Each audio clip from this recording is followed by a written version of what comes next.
Hey, what's up guys, welcome back to another video. As I have made previous video for tweaking the taskbar to make it complete transparent. Now I found out the better solution to do this tweak. With this method you can make lot of changes to your Windows taskbar, like making it complete transparent, opaque, blur or fluent design.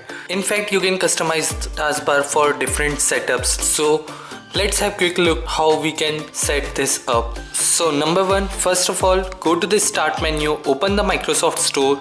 After opening the Microsoft Store, search for Translucent TB. After searching, select the application. You will see the install button, click on it. It will take some time to install. After installing, launch the application and close the Microsoft Store.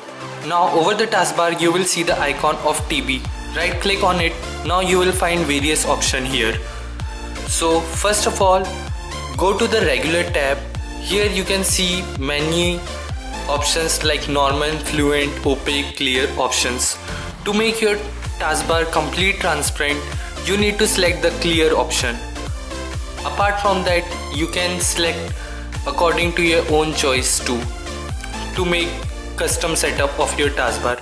Even if you want to tweak it more, you can edit the config file, which will give you option to configure all the options related to the taskbar. Here you can change the hexadecimal value to get customized color.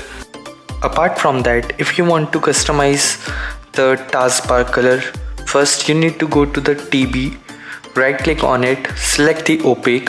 After that, select the accent color. Now a color box will be pop up. Here, whatever the color you select, it will be shown directly over your taskbar. It's a pretty nice option if you want to customize it corely for the wallpaper background, which allow you to set the colors which aren't available by the Windows built-in color picker tool. So pretty much that's it in this video. Hope you like this one and thanks for watching. If you haven't done subscribe yet, press the subscribe button, and if you like the video, press the like button. Thanks for watching. See you in next one. Hope you enjoyed this video.